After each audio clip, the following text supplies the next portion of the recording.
Welcome to Get Rich Education. I'm your host, Keith Weinhold. An update on markets. Then we're joined by a macroeconomist that helps you make the complex simple. Is an economic depression possible? And what's going to win out, monetary inflation or deflation? Today on Get Rich Education.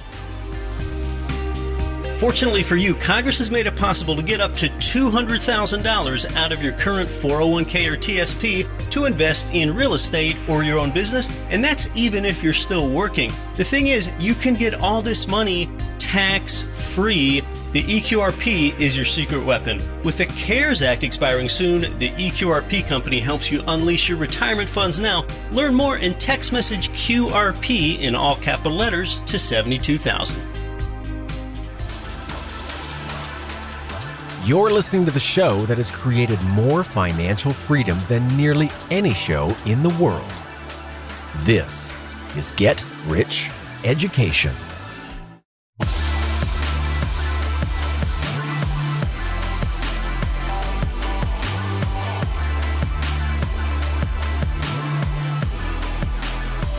Welcome to Get Rich Education. I'm your host, Keith Weinhold. Another week where you are back doing the right thing before you do things right. Now, I don't think I'm too much of an I told ya so type of guy, but for a long time, I've told you that there will not be a V-shaped economic recovery, and for a long time, I've outlined those parts of America where the rent amounts are most resilient, and I really only have real estate provider guests on the show that tend to represent those more resilient markets. Well, we're going to discuss what's happening with rental amounts nationally in a bit. But first, every quarter or two, I whip around the major asset classes here with some numbers. So let's bring you up to date. Since we recently closed out the first half of the year, national real estate prices were up 5%. Now, that's from May of last year to May of this year, the latest figures that there are. Now, most of the rest of this is for the first half of the year. Most market watchers, they view the S&P 500 as the broadest and therefore the most worthwhile stock market indicator. You may not have known that it comprises about 80% of the available market cap of U.S. stocks, and the S&P 500 was down 5.5% the first half of this year, and that was largely a tale of two quarters, down in quarter one, then up in quarter two. Now that right there, that produced a V-shaped pattern, but the stock market is not the economy. The economy is jobs and productivity. The NASDAQ was actually up during this period. The NASDAQ is a tech-heavy index, and people turned to technology more in the pandemic. The infamous FAMGA group, that's Facebook, Apple, Microsoft, Google, and Amazon, those tech giants account for 40% of the NASDAQ, but only the AM part of that, Apple and Microsoft, appear in the Dow. Gold glittered and shined its way up 17% in the first half of this year. Oil was down 36%, and yeah, it was late April when it fell to that fantastic, almost incomprehensible negative $37 a barrel. The current rate of consumer inflation is zero. Yeah, it's zero, at least on the government-reported CPI basis. That is a year-over-year number. That number had to absorb in the fact that energy and even auto insurance prices declined. That's something that affects consumers and your renters. The current unemployment rate is 11%. And the Fed just recently predicted where they think that the unemployment rate will be by the end of the year. You have any idea where they think it will be? The Fed expects the unemployment rate to drop from 11% down to 9%. I'm just rounding to the nearest whole number. You know what's interesting? You know what the Fed does when it tries all these things to maneuver and position the economy and it empties its toolkit? You know what happens next? It just goes and finds another toolkit. So the Fed slashed interest rates back in March essentially to zero, and because they couldn't cut them any further, what they've since said to help instill confidence is that they would hold rates at zero through 2022. That's finding another toolkit. if they won't drop them any further, then next they'll promise not to raise them for a while. Countries around the globe performed the first coordinated global shutdown of the economy ever. That's what happened in the first half of this year. Ever. And yeah, we are in the worst economic crisis since the Great Depression of the 1930s, even though it's expected to be shorter lived. That is our asset class whip around. Housing Wire recently told us where rents are up and where rents are down in the pandemic. And look, yes, I guess this is more along the lines of I told you so type of stuff. In inland markets of the Midwest and South, they cash flow. They're slower moving appreciation-wise, but they do hold up best in a recession. Well, Housing Wire tells us that the bigger gains came from Memphis, Tennessee, St. Louis, Missouri, Greensboro, North Carolina, Jacksonville, Florida, Columbus, Ohio, Tampa, Florida, Cleveland, Kansas City, and Virginia Beach, Virginia. That's where the bigger gains in rents came from.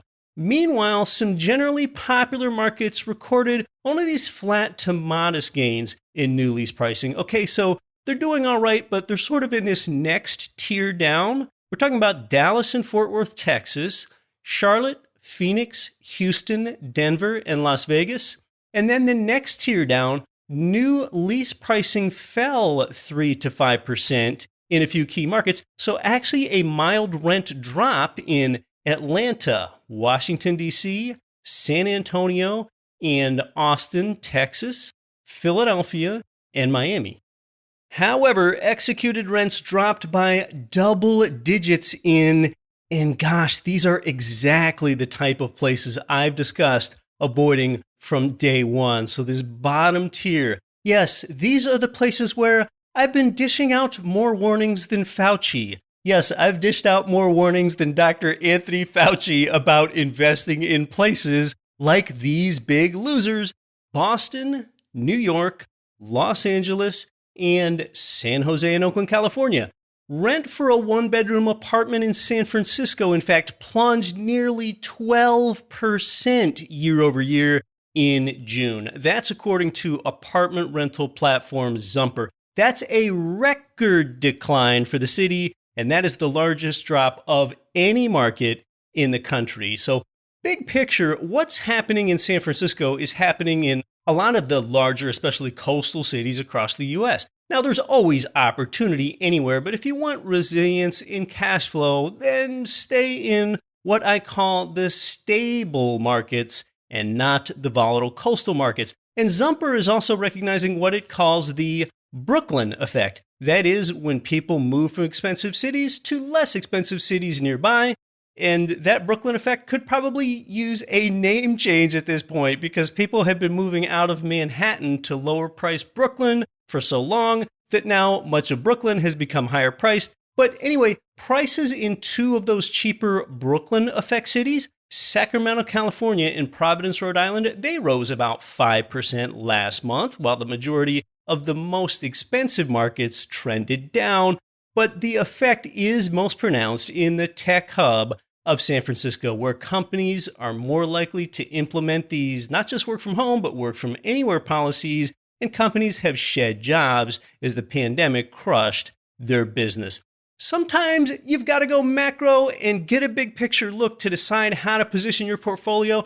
Now, you can make smaller tactical moves in your real estate portfolio, like, for example, adding carports to increase the rent amount that you can get, all the way up to larger strategic moves based on the overall direction of the economy. We're talking about those macro strategic adjustments that you need to make today with macroeconomist Richard Duncan.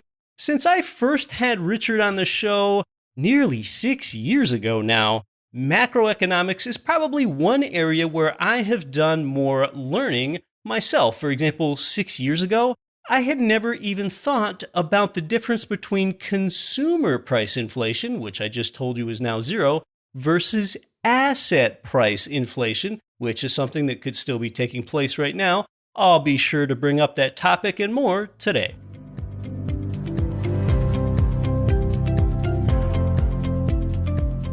This week's featured guest is a classically trained economist by way of Vanderbilt and Babson. He's worked with both the World Bank and the IMF.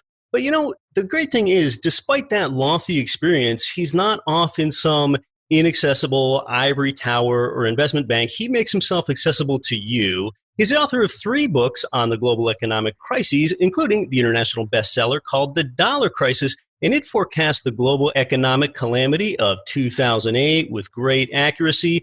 Today, he's an American living in Thailand, and one way that he makes himself available to everyday people like you is his bi-weekly publication of the video newsletter MacroWatch, which can be found on his website at richardduncaneconomics.com.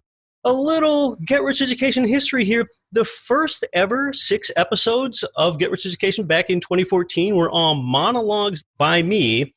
Today's guest is also the first ever guest in Get Rich Education history when he was here with us back in episode 7, and he's been with you here about annually since that time. So welcome back to Get Rich Education, the mastermind behind richardduncaneconomics.com and the creative genius of the MacroWatch video newsletter. It is Richard Duncan. Keith, thank you very much. Thank you for that very kind introduction. Well, so much has happened since you were here with us last year. That's when we were still in the longest economic expansion in American history. And today it's a pandemic-induced recession. So where would you even like to begin, Richard? Well, it is a very different world than it was when we last spoke at the end of October last year. As you mentioned, I live in Asia. I live in Thailand. And so I think a logical place to begin was that I've had a lot of advantages, I think, in my career as a result of living in Asia. Not only was Asia booming economically for so long, I first moved out to Hong Kong in 1986, and we had a couple of decades of really strong economic growth. Yeah. But also, there are a lot of things that have happened in Asia that then happened to the rest of the world. For instance, the Asia crisis in 1997, we had a big stock market bubble that popped, and I learned an enormous amount from watching Thailand blow into an economic bubble. And what I learned there was very applicable to what happened again and again later in the rest of the world, when the rest of the world blew into various economic bubbles that then imploded. That's what ultimately led me to write The Dollar Crisis in 2003 and enabled me to foresee that economic crisis that ultimately blew up in 2007, 2008.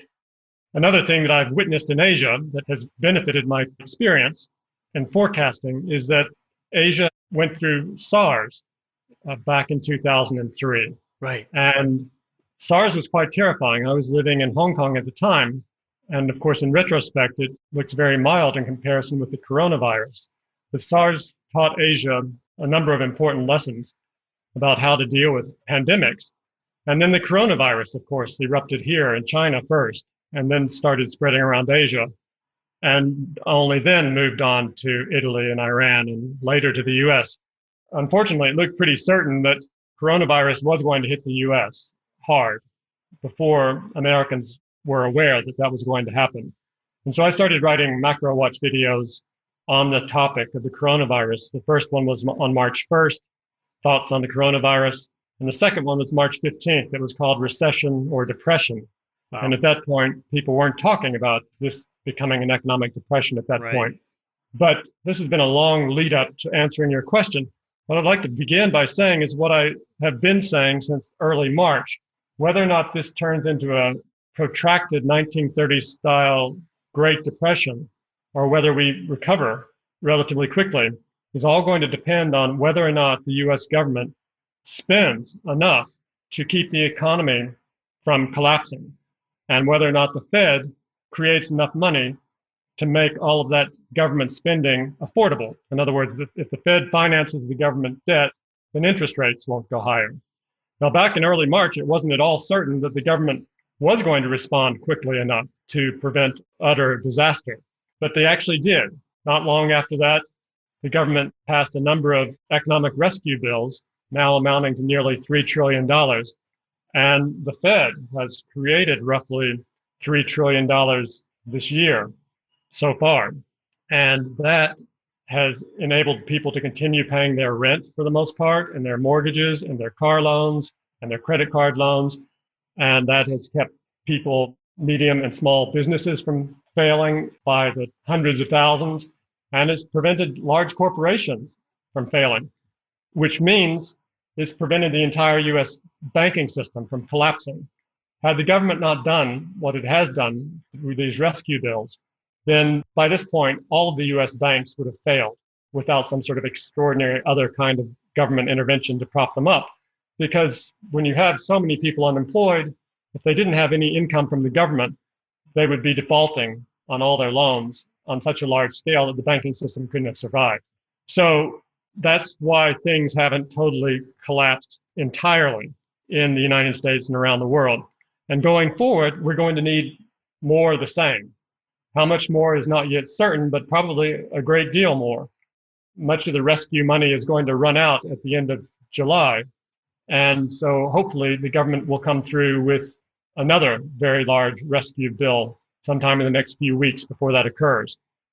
And the Fed is going to have to keep creating a tremendous amount of money so that all of the government borrowing that will be necessary doesn't push up interest rates and damage the economy through much higher interest rates. So hopefully the government will continue to borrow and spend all that's necessary, and the Fed will continue to create as much money as necessary to finance that at low interest rates. We've launched the PPP, the Paycheck Protection Program.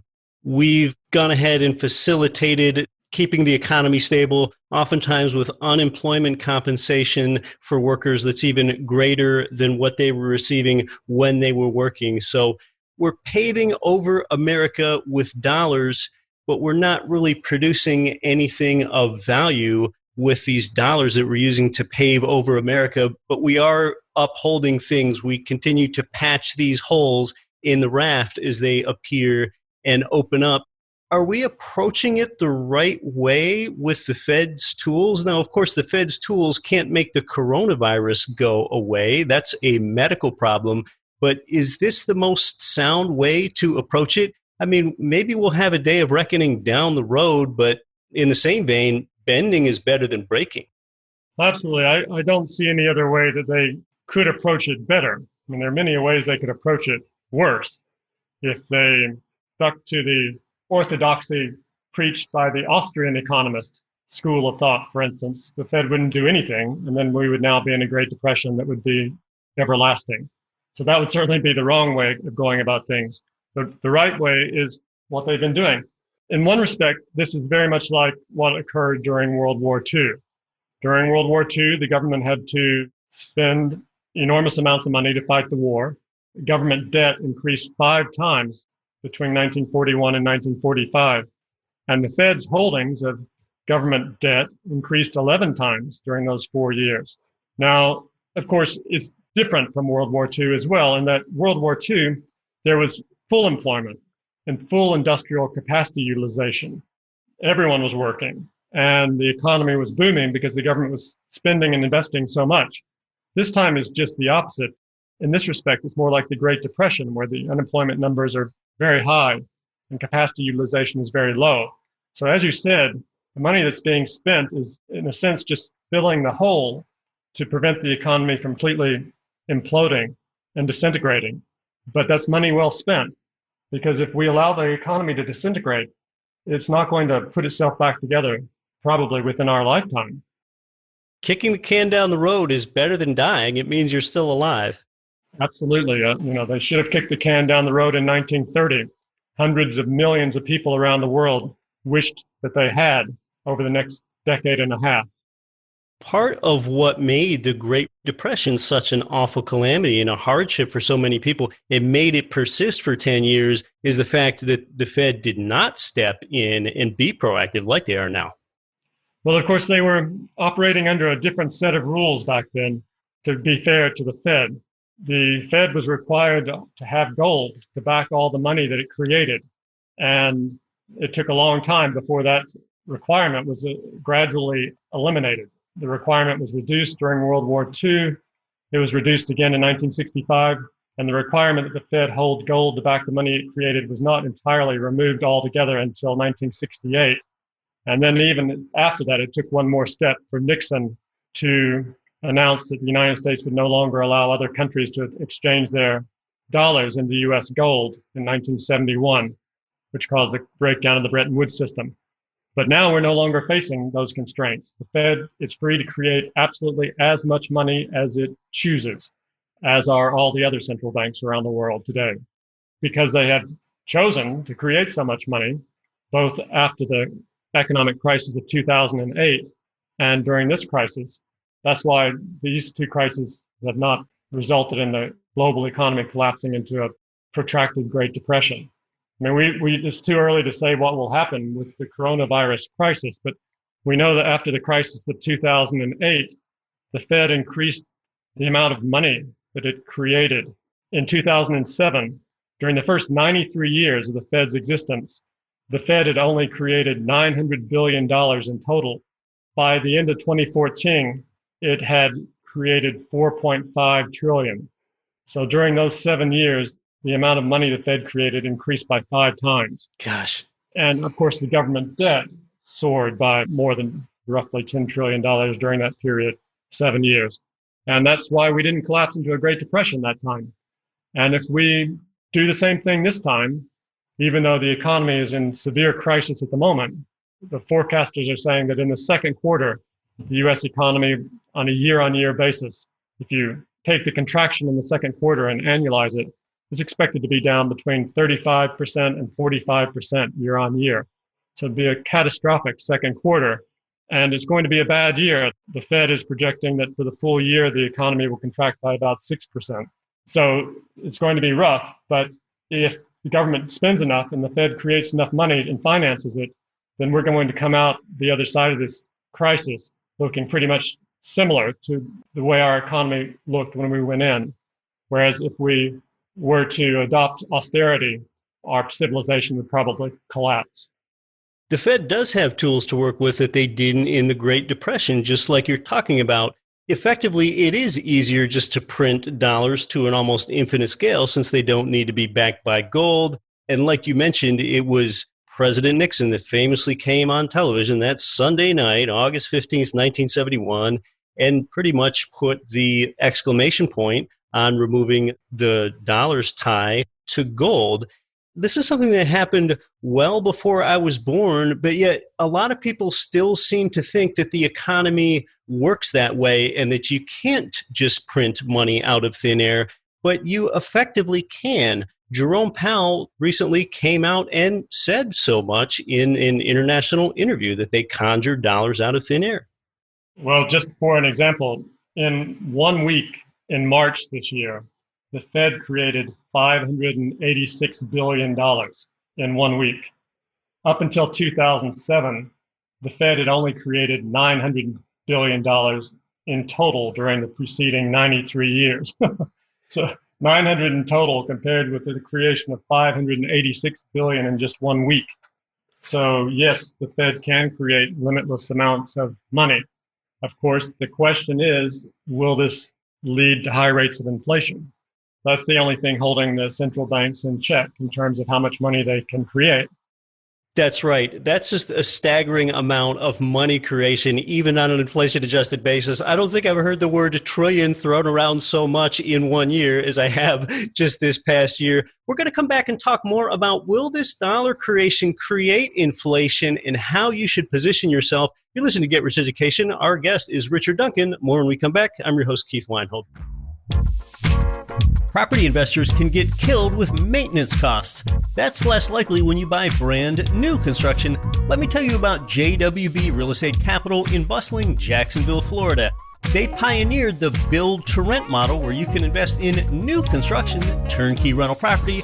That's why JWB was featured on the front page of the Wall Street Journal. To learn more and see inventory, start now at newconstructionturnkey.com. The people that our listeners can't stop talking about are Ridge Lending Group and MLS 42056. They provided you with more loans than anyone. It's where I got my last few loans, and they finance single-family income property up to fourplexes. They're the #1 lender for both beginners and veterans. Start your pre-qualification, chat with President Chaley Ridge personally, and you'll end up with your custom plan for expanding your cash flowing portfolio. Start at ridgelendinggroup.com. This is author Jim Rickards. Listen to Get Rich Education with Keith Weinhold and don't quit your daydream.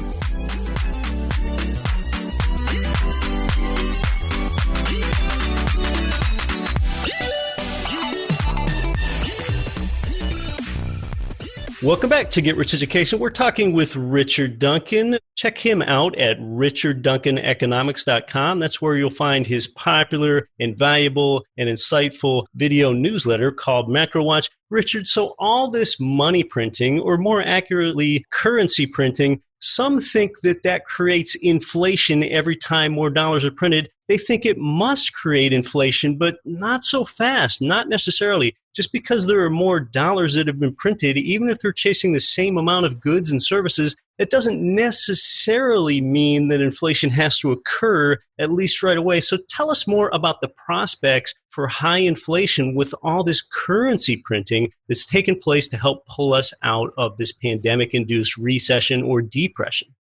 When people study economics or hear about economic theory secondhand, what they have generally been taught is economic theory from the 19th century and the first half of the 20th century, when the most important variable was the fact that money was backed by gold. So all of the economic theory was constructed on that premise that money is gold.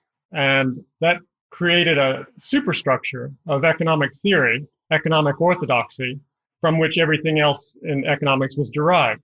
But that just simply is not the world in which we live anymore. So the economic orthodoxy that is still entrenched in everyone's mind is just no longer appropriate for the world in which we live now that gold no longer is money, now that money is no longer backed by gold and the Fed can create as much of it as they want. The second thing that has changed is really starting around 1980, globalization kicked in. Right. And we talked about this before. But up until under the Bretton Woods system, which ended in 1971, and under the gold standard before that, trade between nations had to balance. Because if you had a big trade deficit with another country, you had to pay for it with your gold. So if England had a big trade deficit with France 150 years ago, they would have had to pay for that deficit by putting their gold on a ship and sending it to France. Fork it over. And since gold was money, their money supply would contract and they'd go into a horrible recession, and they would have very high unemployment and deflation. And the opposite would happen in France. They would have more gold, more money, so their economy would boom, full employment and inflation. And pretty soon, the French would start buying more cheap English goods, and the poor English would stop buying so many expensive French goods, and trade came back into balance. The point is, trade balanced up until 1971. It had to, under the Bretton Woods system. And it really more or less balanced for the next decade after that. But starting in the 1980s, the United States just began completely ignoring its trade deficit. It started running very large trade deficits for the first time ever. Under Reagan. And under Reagan, and enormous budget deficits as well. And of course, the budget deficits are part of the reason we had trade deficits, the big budget deficits. The debt of the United States tripled under the Reagan administration. So even though Reagan is known for saying that government was the problem, he certainly used government debt to solve a lot of his problems and to make the U.S. economy boom. So by the mid-'80s, the U.S. trade deficit was 3.5% of GDP, which was wildly beyond anything that had ever occurred before. And things just became worse and worse. China entered the global economy around 1990, and by 2006, the U.S. trade deficit was $800 billion a year. And so this completely changed everything. In the past, if the U.S. government had a big budget deficit, that tended to stimulate the U.S. economy, leading to full employment and higher demands for wages, and at the same time, full industrial capacity utilization, which put upward pressure on prices of manufactured goods, in combination leading to a wage push inflation spiral, and particularly if the Fed was involved in helping to finance the budget deficits. All of that in the past led to higher rates of inflation and ultimately led to the high rates of inflation and the double-digit inflation in the 1970s. Now we have a global economy with nearly 8 billion people in the world, 2 billion of whom live on less than $3 a day. So suddenly it's like fish in a fishbowl that's been dropped into the ocean. The constraints that confined us in the past just no longer exist. We just need to swim out the top and realize we're in a vastly expanded economic environment with enormous pools of low-cost labor and vast excess industrial capacity all around the world that are allowing the U.S. government to spend trillions of dollars, deficit spend trillions of dollars, and the Fed to create trillions of dollars to finance those deficits without overheating the U.S. economy, without leading to high rates of U.S. inflation. In fact, at the moment, it's much more likely that we're going to have deflation over the next year than any kind of inflation. But that's because the coronavirus has created a deflationary demand shock since everyone has been locked down and unable to spend. As long as globalization persists at all, certain that we are going to get significant rates of inflation. I don't know, we might. But again, going back to 2008, when the crisis hit, the Fed responded very quickly by creating vast amounts of money and pumping it into the financial sector. Even before quantitative easing started, they had this alphabet soup of lending programs that they were pumping credit into every corner of the economy. So during 2008 alone, the money supply in the US increased by 150% just in that 1 year alone. That's astounding. And we didn't have inflation. There was deflation has been more of a problem, more of a worry over the last 12 years than inflation was. So, and again, as I mentioned before, by 2014, the Fed's total assets had increased by 5 times. And that didn't lead to inflation, significant inflation. At the consumer price level, it did lead to asset price inflation, which in fact was part of the purpose of the whole exercise to begin with. By pushing up asset prices, that created a wealth effect that made the Americans have more wealth, essentially, that they could tap into and spend and consume and boost the economy. Looking ahead, all of this money creation, well, we may find that it doesn't create inflation at the consumer price level, but it may end up creating another big wave of asset price inflation. And we've already seen this with the stock market. And the stock market crashed, but as soon as the Fed jumped in with this announcement, now known as QE Infinity, where they said they would buy as much government debt as necessary, create as much money as necessary to get us through this crisis. The stock market bottomed on that day and skyrocketed afterwards. And NASDAQ's now at a new all-time record high. And S&P is not far below. So we've already seen a lot of the asset price inflation. And who knows how much more we're going to get. Much of that will depend on how much more money the government, the Fed creates going forward, I suppose. And just as importantly, how long the coronavirus lasts. If we get another huge second wave, all bets are off in terms of what will happen to the stock market. So there are many factors. It's not at all certain that we're going to see a much higher asset prices, but you certainly can't rule out that possibility given how much money the Fed has already created and how much more it's likely to create over the next year.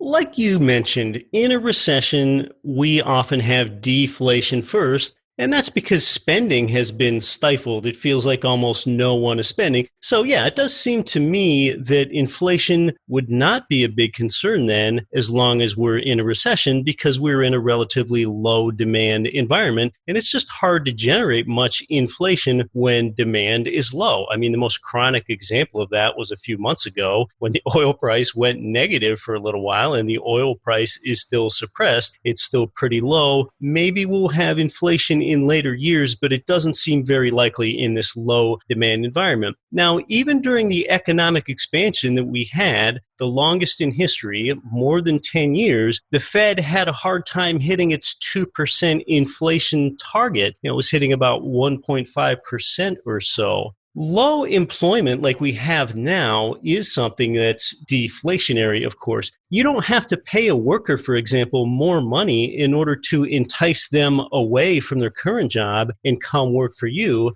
like you would have to do if the employment rate were high. At the consumer level, we talk about inflation on both the consumer level and the asset price level, like you mentioned. On the consumer level, consumers feel like deflation is good. And to them, it is good in the short term. If the price of a gallon of laundry detergent, for example, Richard, drops from $7 down to $6.50, the consumer sees that as a good thing in the short term. But of course, as we know, there are deleterious effects to deflation, and the Fed knows that. For example, with deflation, with that grocery shopper in the laundry detergent example, if they think the price of something is falling, then they're incentivized to postpone their purchase, and consumer purchases are 70% of U.S. GDP. So we're talking about inflation of assets versus inflation of consumer prices.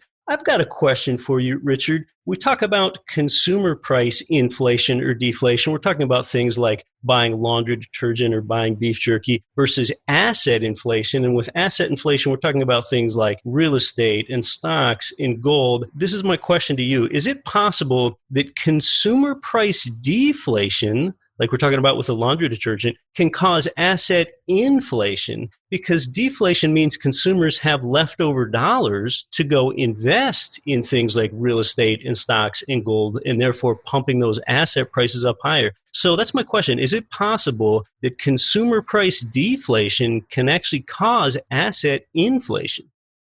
Yes, that's an interesting question. I think the answer is yes, because if there is deflation, that means the Fed will cut interest rates to zero, which of course is where they are at the moment. Yeah. But take other measures as well, like even more quantitative easing to try to push the consumer price level back to the 2% target, which is the target they try to reach. So yes, the lower interest rates are and the more money the Fed creates, the more likely it is that asset prices will inflate. Now, of course, it's not necessarily entirely good that asset prices keep inflating because it does lead to greater income inequality, right, which is already at an extreme level in the United States. It could be dealt with through higher taxes, for instance. If our society decided that we didn't want to have such a high level of income inequality, there could be a billionaire tax, or anyone making above $100 million a year could be required to pay significantly higher taxes. But that's something that Congress would have to pass. And that is of secondary concern right at the moment, because income inequality, while it's not desirable in a democracy, is far, far less than having the entire economy collapse with massive unemployment and what would amount to hunger, if not starvation, across the country.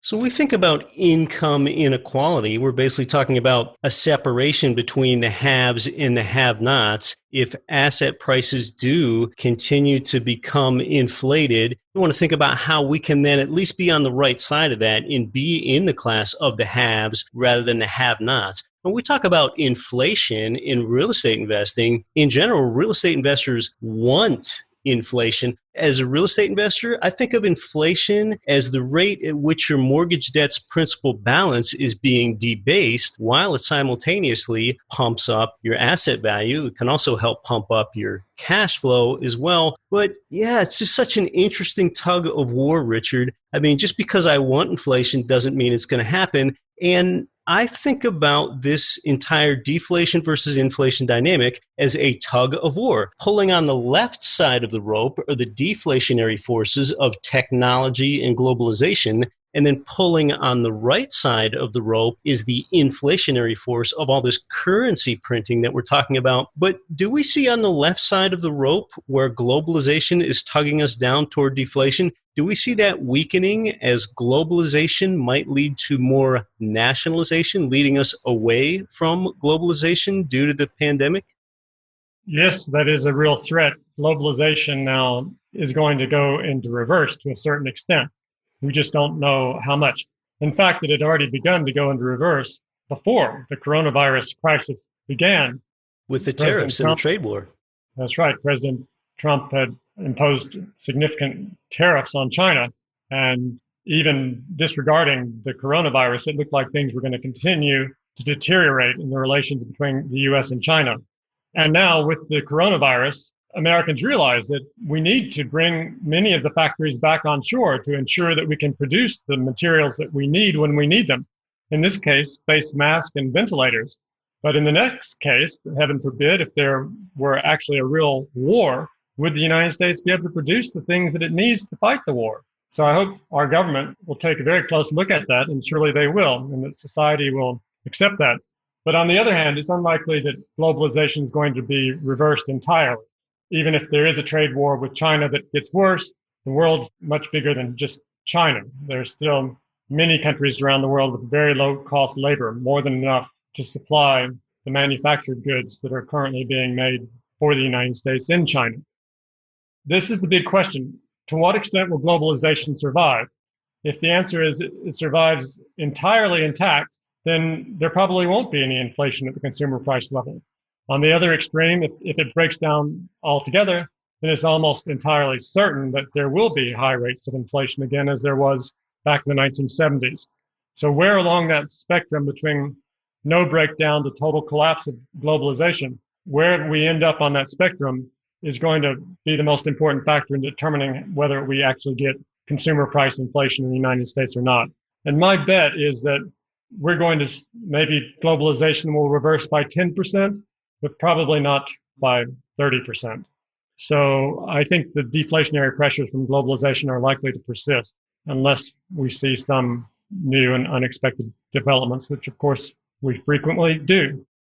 When free trade is stifled, that puts upward pressure on prices. It almost has to. And it's interesting that you quantify the extent of de-globalization, which could be possible there.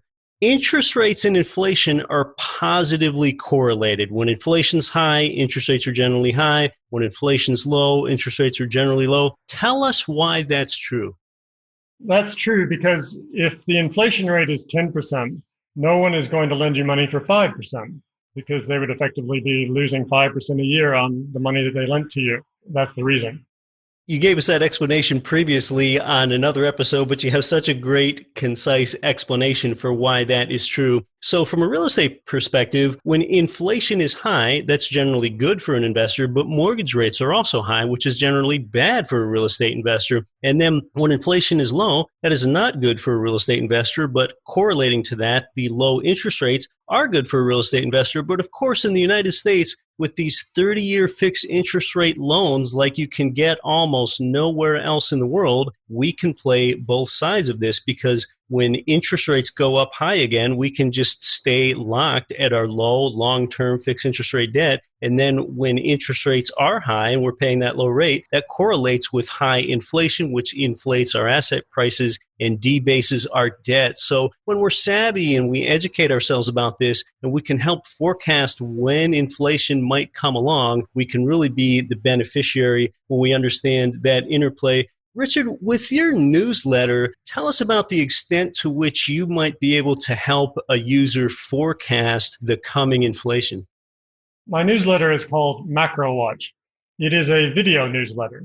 So every 2 weeks, I upload a new video of me essentially making a PowerPoint presentation discussing something important happening in the global economy. Most recently, it's been very focused on the coronavirus crisis and how the government has been responding to that.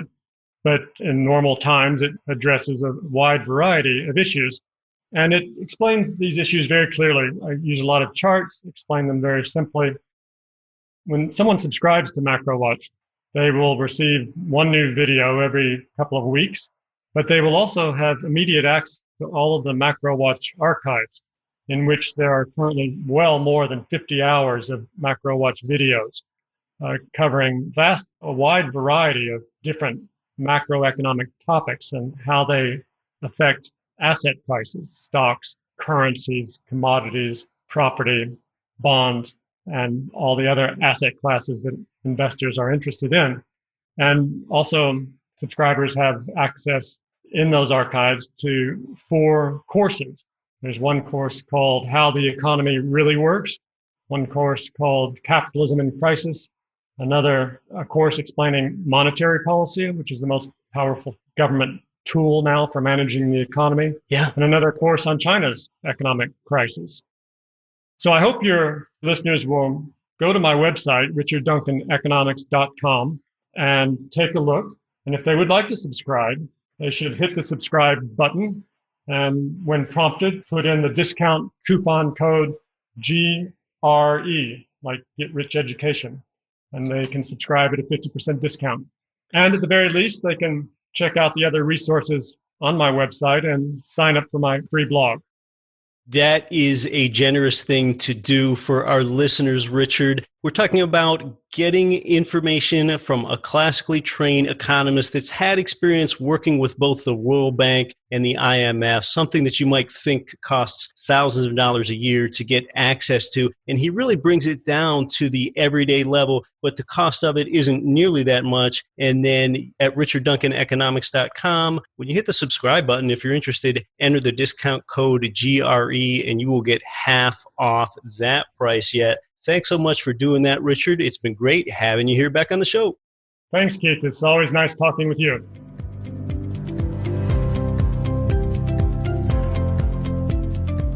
Yeah, well, to summarize a few things, the Fed is going to keep doing what they must to keep us out of a pandemic-induced depression and rather try to make the bottom of the dip a milder recession.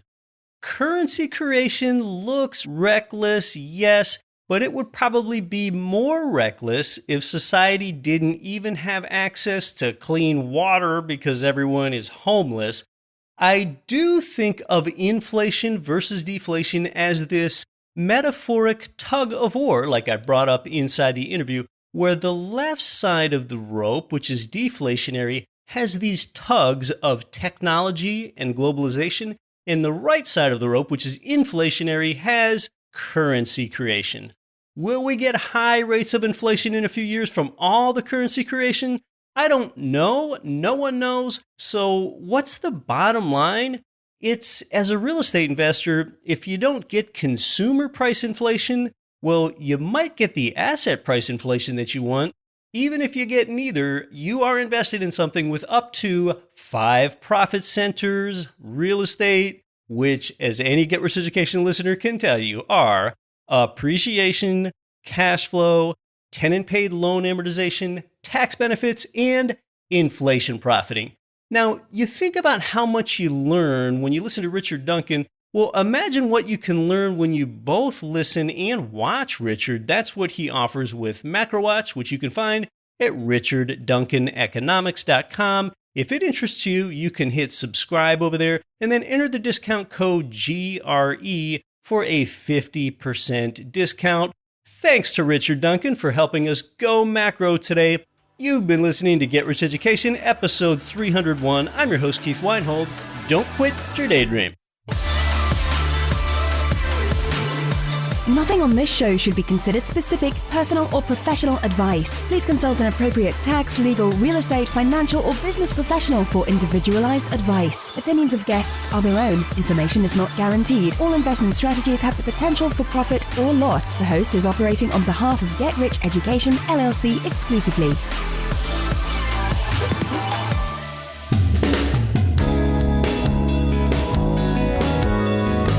The preceding program was brought to you by your home for wealth building, GetRichEducation.com.